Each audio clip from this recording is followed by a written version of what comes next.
ইসলামই একমাত্র মানুষের জানমালের গ্যারান্টি প্রদান করে। এছাড়া কোনো আইন, কোনো দর্শন মানুষের জানমালের গ্যারান্টি দিতে পারে না।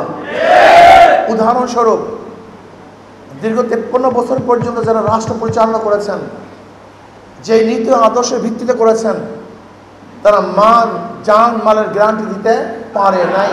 এটাই বাস্তবতা, এইটাই সত্য। কিন্তু ইসলাম এমন এক আদর্শ, এমন এক নীতি, যে নীতি আদর্শে অ্যাপ্লাই করলে সমস্ত মানুষের জানমালের নিরাপত্তা প্রদান করা হবে ইনশাআল্লাহ। জান নিরাপত্তা পাবে, কোনো সন্দেহ নেই। এর জন্য একজন মুসলমান হাত পাকায় ভোট দিবে, ইসলামের পক্ষে ভোট দিবে, দুনিয়াতে শান্তি, আখিরাতের মুক্তির জন্য, দেশকে হেফাজত করার জন্য, দেশের উন্নয়নের জন্য, জনগণের মান উন্নয়নের জন্য। আর একজন বেধর্মী হাত পাকায় ভোট দিবে শান্তি পাওয়ার জন্য। কি পাওয়ার জন্য? আমাকে অনেক সাংবাদিকরা প্রশ্ন করে যে হুজুর, আওয়ামী লীগের লিডাররা পালিয়েছে, কিন্তু আওয়ামী লীগের ভোটাররা তো পালায় নেই, তাদের ভোটগুলি কাদেরকে দিবে যদি আওয়ামী লীগ নির্বাচনে অংশগ্রহণ না করে? আমি বললাম, যাদের মাধ্যমে তাদের জানমালের নিরাপত্তা পাবে তাদেরকে ভোট দিবে। হ্যাঁ, কাদেরকে ভোট দিবে? হ্যাঁ,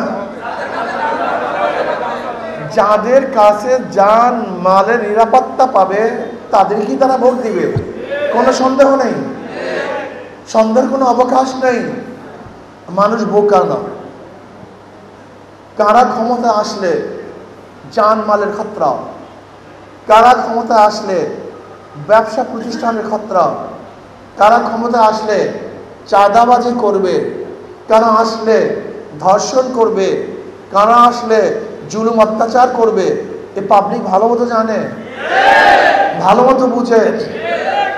কাজে আমি বিশ্বাস করি আগামী নির্বাচনে যদি আপনারা ঠিক মতো দাওয়াত দিতে পারেন, ঘরে ঘরে যেতে পারেন, তাহলে আপনাদের ধারণার চেয়ে অনেক বেশি ভোট আপনারা পাবেন ইনশাআল্লাহ। আপনি চিন্তাও করতে পারবেন না, আপনি চিন্তাও করতে পারবেন না হাত পাকায় কত ভোট পড়বে। বিশ্বাস করুন, যদি আপনারা ঠিক মতো দাওয়াতি কাজ করতে পারেন, মানুষকে আশ্বস্ত করতে পারেন, দাঁড়ে দাঁড়ে যেতে পারেন, তাহলে হাত পাকায় কি পরিমাণের ভোট পাবেন যা চিন্তাও করতে পারবেন না।